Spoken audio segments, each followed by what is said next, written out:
As soon as we were talking about in the newsroom about traditions and holidays, the first thing I thought of was, Dia's rice pudding.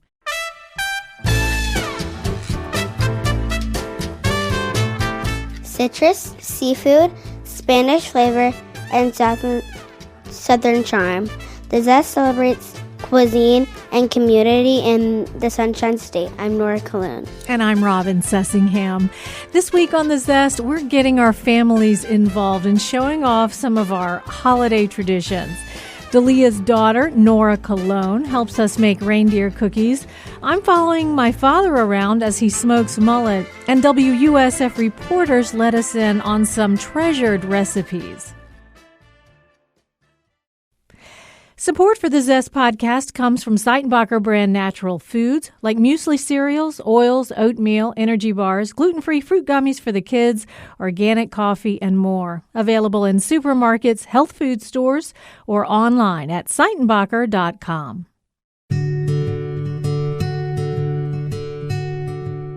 Cookies that look like reindeer may not win a baking contest, but they can help bring family closer together. Today, the Zest podcast producer Dalia Colon introduces us to her family's reindeer cookies. I first learned about the recipe, if you can even call it that, from a coworker years ago. I was newly married with a 9-year-old stepdaughter, Ariel, and reindeer cookies seemed like a fun project for our little blended family. The instructions were simple enough. Shape cookie dough into flat triangles, add 2 green M&Ms for the eyes, 1 red M&M for the nose, 2 small pretzels for antlers, and bake. As the years went by, Ariel grew taller and I grew busier. I eventually switched from homemade dough to store-bought, but we always made time for reindeer cookies. Today, Ariel is a 5'10" college basketball player in North Carolina, and my husband and I now have 2 young children of our own at home. I'm Nora, and I'm 7 years old. I'm Benji, and I'm 3. I'm Braulio, and I'm too old to discuss that right now. Last week, Braulio, the kids, and I set out to keep the tradition going. Benji, it's cookie time. I'm gonna crack the egg. We're not using eggs. We're just going to do it the easy way with cookie dough that I bought at the store. But it will still be fun. Nora, open the M&Ms and pour them into a bowl. Now, Benji, you open the pretzels. Pour them into the other bowl. Whoa! Too many. Whoa, too many. Eventually, we steered our cookie ship back on track, and we helped the kids shape their dough. It's like an upside-down triangle, okay? Yeah. These are going to be yummy. When we're done, maybe we could take them over to some neighbors. Would that be a good idea? Yeah. I bought boxes we can put them in, too, from the dollar store yesterday. Benji, that's too many noses. No. Rudolph only has 1 nose, not 2. Daddy's looks really nice. Daddy's will go to the neighbor, and Benji's will be for us to eat. Look at mine. Yours can go to the neighbor. Yours passes inspection. Benji's look like a... Well, I don't want to say that, because I was going to say he looks like a rescue reindeer. I'm using that. I'm keeping that in. Finally, we got the cookies into the oven. All right, guys, we'll see you in a bit. And we were ready for a taste test. Yum, yum, yum, yum, yum. With that resounding review from Nora, we set out to deliver the cookies to our neighbors. We started with Harry and Vonda next door. This is very nice of you. Thank you so much for these wonderful, wonderful Christmas cookies. Then it was down the street to greet the new neighbors. Is anyone home? All right, let's go to the next house. Maybe next year. Next, we went across the street to Alma's house. You're welcome. But they're very lovely. We always enjoy all your cookies. So thank you so very much to the Colon family. Feliz Navidad. Feliz Navidad. There was one more member of the Colon family we couldn't forget, Ariel. The day after our baking session, I mailed her a package at college. I asked her to record a voice memo when she opened it. So, got some mail. Oh, reindeer cookies from Santa.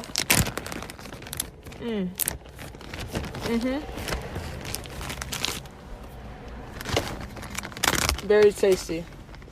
as I expected. Because no matter how tall you get, you're never too big for Christmas cookies. That was the Zest podcast producer, Dalia Colon. For my family, holidays usually centered around the beauty and the bounty of the Manatee River and my parents' home there.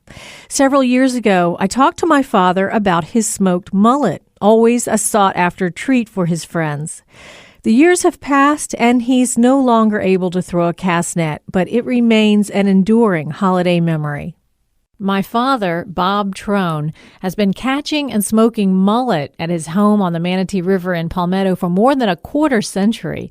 When our extended family all congregate there at Christmas time, there's always enough smoked mullet to eat and to give away to friends. I decided to follow my father around the dock one weekend to see how it's done. Mullet are vegetarians. It's harder to catch them with a fishing pole because they don't really eat shrimp or little fish. So most people use a cast net to catch them, and it takes a lot of practice. My father's been at it for a long time. I do it every weekend. I've done it every weekend for 25 years. I've finally become adept at it. The cast net is 12 feet around, and it's got a fringe of lead weights all the way around it.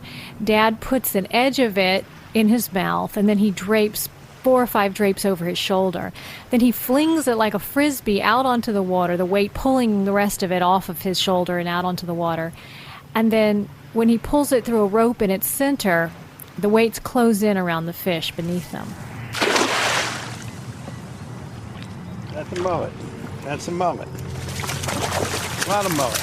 These get stuck in the net. How did you know there was mullet there? I saw him moving on the bottom. He can spend hours out on the dock watching the water and waiting for a fish to jump. I've come to realize that he shows enormous patience when he's doing this. He seems to enjoy the waiting as much as the catch. My father's friends love his smoked mullet. If the fish are too small to smoke, he fries them. He fillets them, dips them in cornmeal, and fries them. The ones that are big enough, he smokes. He burns mangrove driftwood in an old Weber grill. Citrus wood is good, smoked wood. But this is the best. Wood is the secret seasoning. He smokes the fish anywhere from 2 to 4 hours. That one is about ready. How do you know when it's ready? I just know when they look good to me. That's Bob Trone, my father, giving me some insight into how he makes such delicious smoked mullet. When WUSF reporter and co-host of Morning Edition, Jessica Mazzaro, sat down with her aunt, Josefina Ochoa, better known as Tia Pepy, there were lots of laughs. Jessica spoke with me about the extra love that goes into creating their family's rice pudding. Jessica, thanks so much for bringing in your rice pudding. I can't wait to try it. Thank you for inviting me and allowing me to share with you. So you got this recipe from your aunt. Is this on your mother's side or your father's side? My mother's side, Okay. my Tia Pepy. That's her nickname. Her actual name is Josefina or Josie Ochoa, but I've grown up to know her as Pepy. That's her nickname, Pepita. And she's always made this dish. Is this something that you think of when you think of her? As soon as we were talking about in the newsroom about traditions and holidays, the first thing I thought of was, oh, Tia's rice pudding, immediately. Because ever since I was growing up, she would come around on Christmas Eve or Christmas Day, and she would have a Tupperware for us, and she does that for everyone she knows. That's her gift. And you talked to her about it. She told you the story of this recipe and everything. She did. She did share that with me. I got to chat with her, and that was a fun experience. She was very excited. We got to have a really fun conversation, a lot of laughing, and questioning my cooking skills. So that that was a lot of fun. Hello. Hola, Tia. Hola, ¿cómo estás? I'm good. How are you? Okay, So are you ready to talk about rice pudding? sure, I'm ready. Where did you learn how to make this? Well, I learned it by my best friend that we know since we were 9 years old. And she said, I found out a rice pudding that is very good. And I said, okay, well, give it to me. And I started doing it. So she did it. I tried. I loved it. So I started doing it since then. And probably it's like more than 30 years ago. Wow. And what is special about this to you? It's special when people try it and say, que rico. And I love that. Even the people from the CVS, I give them too in Christmas, and they say, where's my rice pudding? The people at CVS, even, they know that it's that time of year? I give rice pudding to, when I was working, almost everybody eat it. Mm-hmm. I love to give away rice pudding. Has the recipe evolved, or has it always been the same? No, always the same. My opinion is that if you do something always the same way, that's what I do by amount, by ingredients. I do it all the same way, so it always is, the taste is the same, always. If you try to put a little bit of this and a little bit of that, forget it, it's not going to get the same way. And that's the way I learned to cook in school here in the United States. Not the rice pudding though, but all other kind of food, and that's the way I do it, because here is everything is by ingredients, is the amount of ingredients. We Latin people, we don't use that. What do Latin people do? It's just a little bit of this and a little bit of that. And you like to be more specific. Yeah, I am. And do you remember, like, when you just decided that you're going to start making gallons of this stuff and giving to everybody? I think it was the second time I did it, and then people that I had given to try, they like it. I said, okay, that's what I'm going to do for Christmas. And that's how it started. I'm very grateful.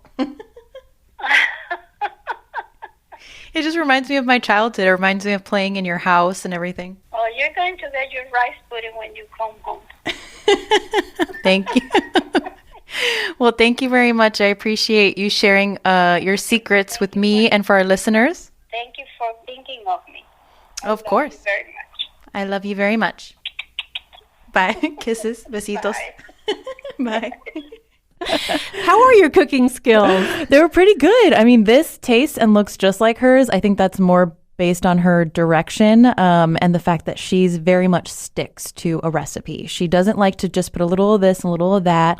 She likes to stick with the recipe so it tastes the same every time. So they know like this is her rice pudding. Let's try it, Jessica. Alrighty. It looks beautiful. So you have it in a just in a square dish, and you've got some cinnamon sticks placed decoratively on top, which looks really nice. Is there cinnamon in the recipe? So yes, there are 3 cinnamon sticks that you're cooking it with. Now, this was already a surprise because this wasn't like the Cozy Shack rice pudding that's kind of, or rice pudding a lot of us are familiar with that's very puddingish and loose. This is baked almost, right? It's really so thick. It comes out, it's thick. And did you bake it in the oven? No, I did not. Okay. So that's a secret of hers too.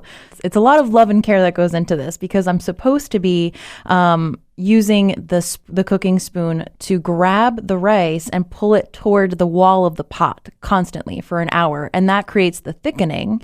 And that also, it just allows it to get creamier and thicker. Wait, you stood over this for an hour? Yeah.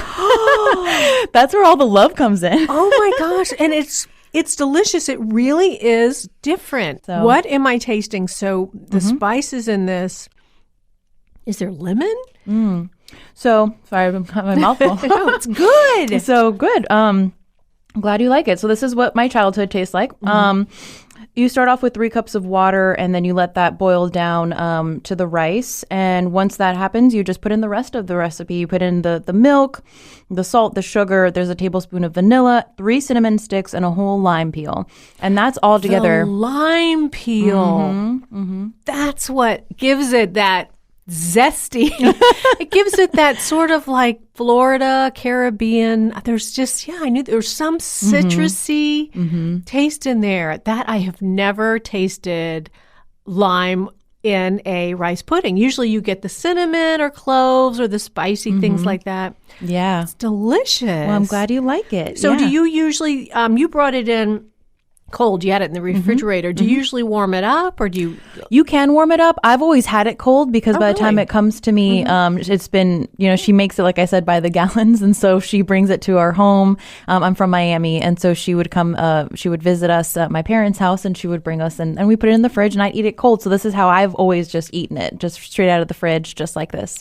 Wow, that's wonderful. So was she excited to share the recipe? Was she happy you asked? She was. She was actually really touched, and she got emotional about it, and thanked me for thinking of her, and that my rice pudding reminds her of Christmas just really cheered her up. And it's the whole reason why she makes it, I came to find when I spoke to her. So where is she living now? My aunt lives in Miami, still in the same home where I grew up, and she, took care of me when I was a baby in that same home. And this rice pudding really reminds me of her house. And her house is such a big part of our family. It's like one of the biggest homes in our family, and she has a pool, so all the pool parties would happen there, and all of the Cuban parties, at night that, people salsa dancing into the Cuban night. And parties are the best parties. I know. And just all the best food, and all the kids could just run around the house, and then everyone, when we get tired, we just watch them dancing all night. And so this rice pudding just reminds me of that. It reminds me of my childhood. Is there a Spanish name for this? Like arroz? Arroz con leche. Arroz con leche. Okay. Thank you for sharing the arroz con leche with us. Thank you, Robin. That was WUSF reporter and co-host of Morning Edition, Jessica Mazzaros. WUSF multimedia reporter Dalia Miller traditionally celebrates the pagan tradition of Yule.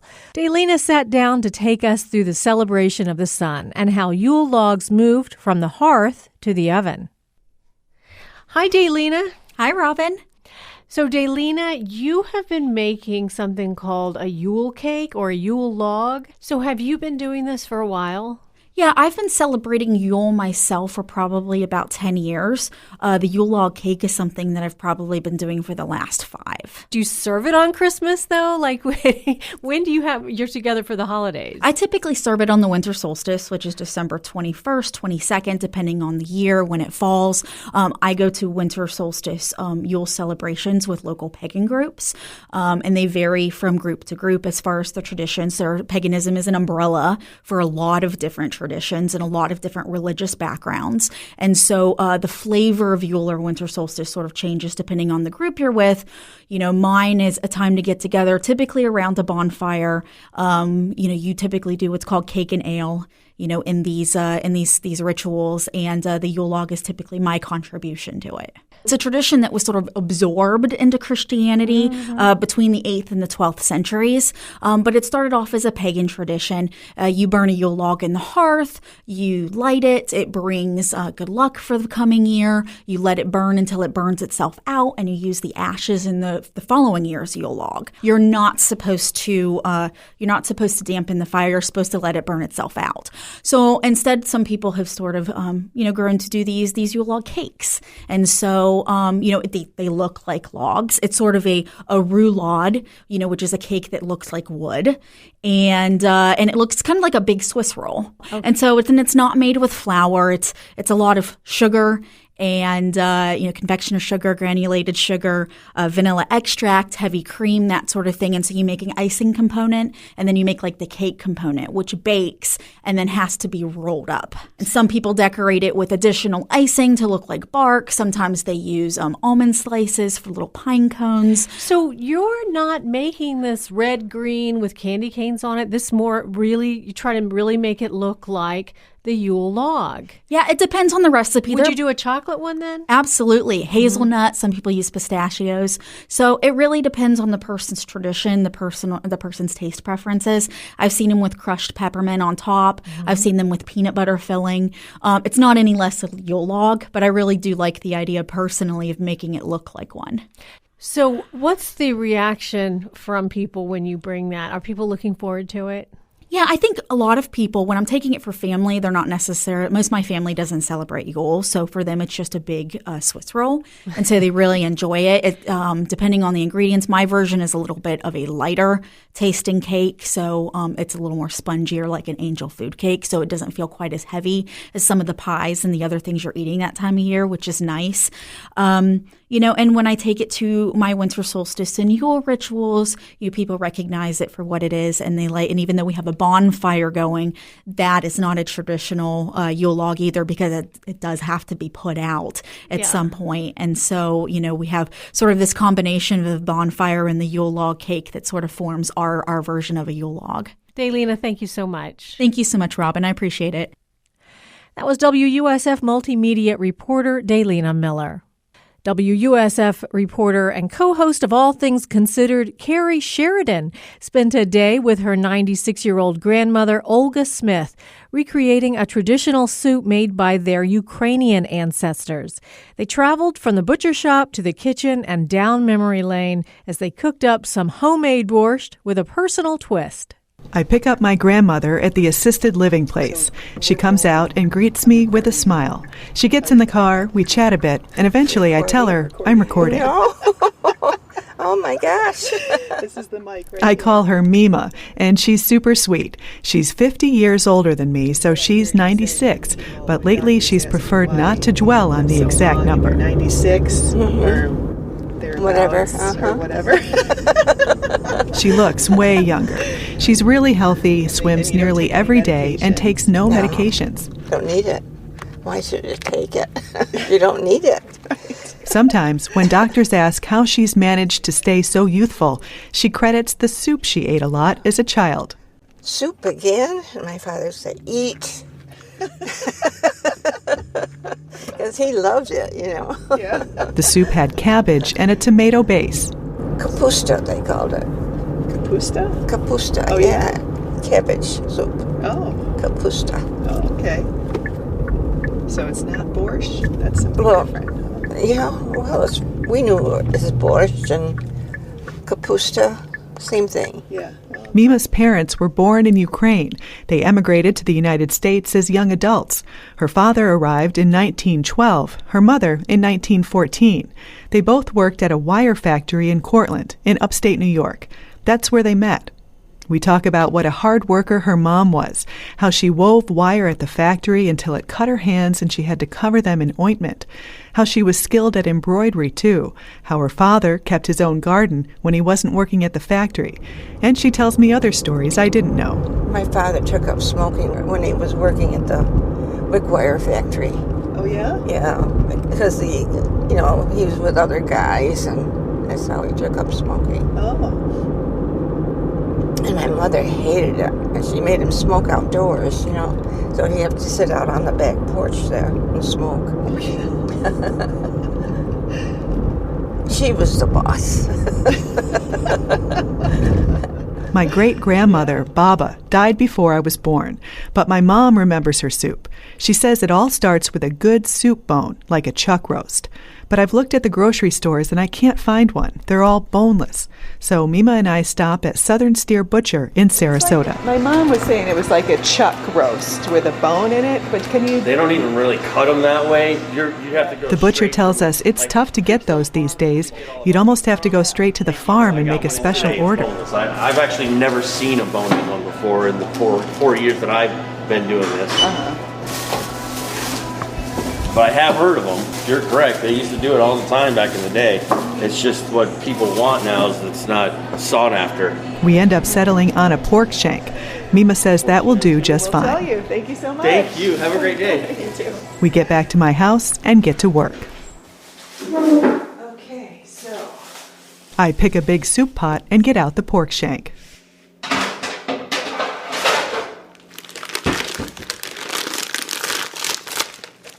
I fill the pot with water about 3/4 full. Next, I scour the fridge for vegetables. There's celery, garlic, carrots. Meema tells me to put it all in. Next, canned tomatoes. We also throw in some spinach and cabbage. Meema takes a seat at the kitchen counter. She tells me her mother never really taught her how to make this kapusta or borscht. She says she probably wasn't interested in learning, and when she had a family, she just figured out her own way. I show her a borscht recipe that my mom, her daughter, sent me from an old Ukrainian cookbook. Meema starts reading it and is skeptical. Blend the flour with 3 tablespoons of cold water, spoon into it some soup liquid, and then stir into the borscht. Why would that be? We never did that. if a thickened borscht is not desired. Oh, that's to thicken it. No, we don't do that. A good borscht should be pleasantly tart, but not sour. No. I never knew that. Beets are on the recipe, another thing our family never used. You know, my mother never put beets in. I don't know why, but never asked her. Did you put a half clove of garlic, crushed if desired? Oh, I put 3 cloves of garlic in it. Good for you. You have to make your own style, right? We call my mom for some final advice. A great big pot of soup she has, Terry. Oh, that's what you end up with. It's a great big pot of soup.